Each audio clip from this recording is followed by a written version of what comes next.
ராஜா, சேனைகளின் கர்த்தரே உமக்கு நன்றி அப்பா. 2 கரங்களையும் உயர்த்தி கொண்டு நான் எப்படி ஆண்டவரே உமக்கு நன்றி சொல்லுவேன்னு சொல்லுங்க. உமக்கு நன்றி ராஜா. ஹல்லேலூயா. இந்நாள் வரை என் வாழ்விலே, இந்நாள் வரை என் வாழ்விலே நீர் செய்த நன்மைக்கே எண்ணில் அடங்கா ஸ்தோத்திரம் தேவா, என்றென்றும் நான் பாடுவேன். எண்ணில் அடங்கா ஸ்தோத்திரம் தேவா, என்றென்றும் நான் பாடுவேன். இந்நாள் வரை என் வாழ்விலே, இந்நாள் வரை என் வாழ்விலே நீர் செய்த நன்மைக்கே எண்ணில் அடங்கா ஸ்தோத்திரம் தேவா, என்றென்றும் நான் பாடுவேன். எண்ணில் அடங்கா ஸ்தோத்திரம் தேவா, என்றென்றும் நான் பாடுவேன். ஹல்லேலூயா. என்றென்றும் நாங்கள் பாடுவோம் ராஜா. ஒரு நாளும் எங்களை விட்டு எடுபடாத நல்ல தகப்பனே. எத்தனை பேர் சொல்றீங்க, ஒரு நாள் கூட, ஒரு நாள்ல ஒரு நிமிஷம் கூட, ஒரு நொடி கூட என்னை விட்டு பிரியாதவர், என்னை விட்டு எடுபடாத நல்ல பங்காய் இருக்கிறவர். ஹல்லேலூயா. உமக்கு நன்றியோடு துதிக்கிறோம் அப்பா. எங்கள் வாழ்க்கையில நல்லவராகவே இருக்கிறவரே, ஒரு நாளும் ஒரு தீங்கையும் நினைக்காத தகப்பனே, உமக்கு நன்றி செலுத்துகிறோம் இயேசுவே. ஹல்லேலூயா. நல்ல வாய்களை திறந்து துதிங்க. உம்மை நன்றியோடு துதிக்கிறோம், நன்றியோடு துதிக்கிறோம் ஆவியானவரே. சேனைகளின் கர்த்தரே உமக்கு நன்றி அப்பா. அப்பா பரிசுத்த ஆவியானவரே, நீர் மாத்திரம் இடைப்படுங்கப்பா. உம்முடைய கரங்களுக்குள்ள நாங்கள் தாழ்த்தி அர்ப்பணிக்கிறோம். இயேசு கிறிஸ்துவின் நாமத்தில் ஜெபிக்கிறோம் எங்கள் ஜீவனுள்ள நல்ல பிதாவே, ஆமென். நாம் யாவரும் வெறுக்கடங்கள் அமர்ந்து கொள்வோம். ஹல்லேலூயா. நல்ல சத்தத்தை உயர்த்தி ஹல்லேலூயா.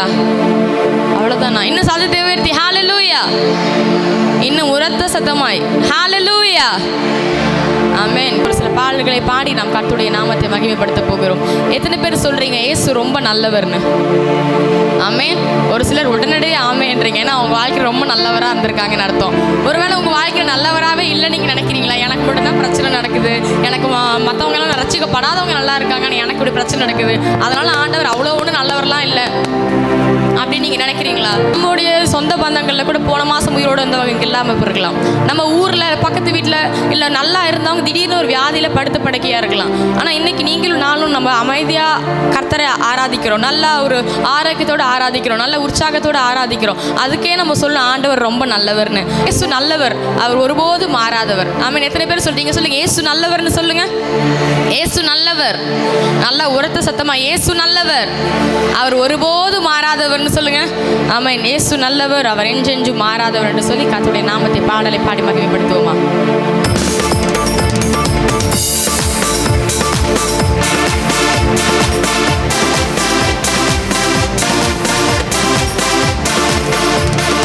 இயேசு நல்லவர், இயேசு வல்லவர், என்றென்றும் மாறாதவர், அவர் என்றென்றும் மாறாதவர். இயேசு நல்லவர், இயேசு வல்லவர், என்றென்றும் மாறாதவர், அவர்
நேராக உயர்த்திக்க ரெண்டு கரங்களையும்.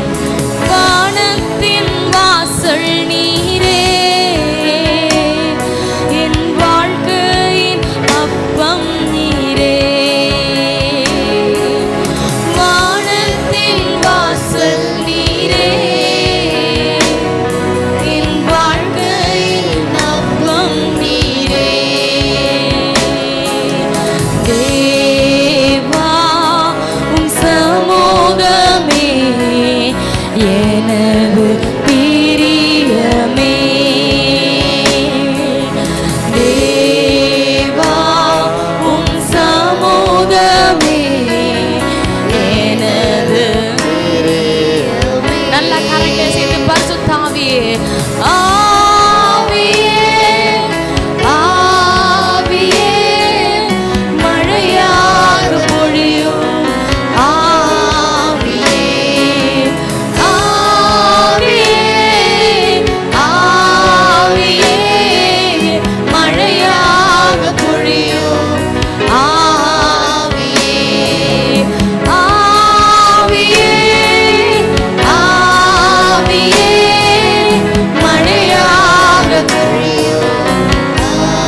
பரிசுத்த ஆவியானவரே, ஆவியே, ஆவியே மழையாக பொழியும். பரிசுத்த ஆவியானவர் உங்கள் இருதயத்தில் இருக்கிற எல்லா பாரங்களையும் அவர் நீக்க வல்லவராக இருக்கிறார். யாருக்கும் தெரியாமல் நீங்க விடுகிற கண்ணீர்கள், யாருக்கும் தெரியாமல் நீங்க அழுகிற அந்த சத்தத்தை உங்களுடைய தகப்பன் கேட்காமல் இருக்கலாம், உங்க தாய்க்கு தெரியாம இருக்கலாம், உங்க கூட பிறந்தவங்களுக்கு தெரியாம இருக்கலாம். ஆனா பரிசுத்த தகப்பனுக்கு, இயேசு கிறிஸ்துவுக்கு எல்லாமே தெரியும். உங்க இருதயத்தின் பாரங்களை அறிந்த தெய்வம், உங்க மன கஷ்டங்களை அறிந்த தெய்வம். அவர் மனுஷனை போல ஒருபோதும் நம்மை அற்பமாக பார்க்கவே மாட்டார். நம்மை ஒருபோதும் தள்ளாத தெய்வம். எந்த சூழ்நிலை நீங்க இருந்தாலும், பெரிய கஷ்டத்துல இருந்தாலும், பெரிய மன கவலையில இருந்தாலும், கரங்களை உயர்த்தி அப்பான்னு கூப்பிடுங்க, ஏசப்பான்னு கூப்பிடுங்க, ஏசப்பான்னு கூப்பிடுங்க. அவர் நீங்க இருக்கிற இடத்திற்கு உங்களை தேடி வருவார். உங்களை தேடி வந்து உங்களை கட்டி அணைக்கிற தெய்வம். நீங்கள் இருக்கிற இடங்களில் மாத்திரம் கரங்களை உயர்த்தி அப்பா என்று கூப்பிடுங்க. அவர் உங்களை தேடி வருவார். அவர் உங்களை தேடி ஓடி வருவார். எத்தனை பேர் விசுவாசிக்கிறீங்க? இயேசுவேன்னு கூப்பிடுங்க, அப்பான்னு கூப்பிடுங்க. அப்பா என்று கூப்பிடத்தக்க புத்திர சுவிகாரத்தின் ஆவியை அவர் நமக்கு கொடுத்திருக்கிறார்ல, அவர் நமக்கு கொடுத்திருக்கிறார்ல. விசுவாசத்தோட அப்பான்னு கூப்பிடுங்க. ஆண்கள் எல்லாரும் கூப்பிடுங்க. லாஸ்ட்ல இருக்கவங்க எல்லாரும் அப்பான்னு கூப்பிடுங்க. இயேசுவே, இயேசுப்பான்னு கூப்பிடுங்க. உங்க இருதயத்தின் பாரங்களை அவர் மாற்ற வல்லவராக இருக்கிறார். வெளியில நீங்க சிரிப்பது போல இருக்கலாம், நீங்க சந்தோஷமா இருப்பது போல இருக்கலாம். ஆனா பரிசுத்த ஆவியானவருக்கு மாத்திரமே உங்க இருதயத்தின் பாரங்கள் தெரியும். நல்ல கரங்களை உயர்த்தி இயேசுவேன்னு கூப்பிடுங்க. ஏசப்பா, இந்த இடத்துல கூப்பிடுகிற ஒவ்வொரு பிள்ளைகளுடைய கண்ணீரை பாருங்க, பிள்ளைகளுடைய ஏக்கங்களை பாருங்க, ஜனங்களுடைய பாரத்தை நீக்குங்க. இயேசுவின் நாமத்தினாலே இப்பொழுது ஒரு சமாதானம் உண்டாகட்டும், ஒரு சமாதானம் உண்டாகட்டும். அவருடைய தேவைகள்